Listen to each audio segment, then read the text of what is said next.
How to use Telegram secret chats.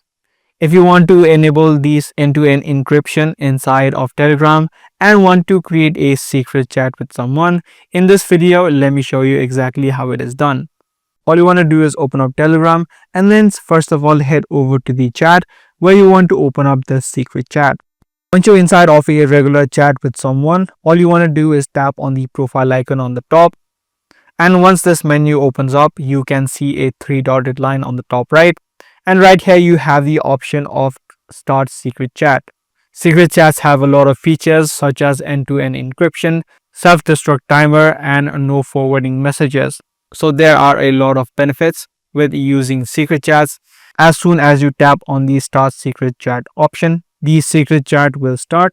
You won't be able to see my screen right now.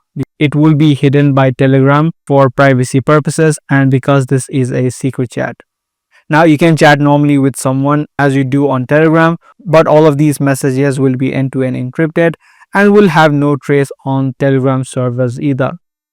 So that's all there is on using the Telegram secret chats. If this video was helpful, be sure to subscribe and also give this video a thumbs up.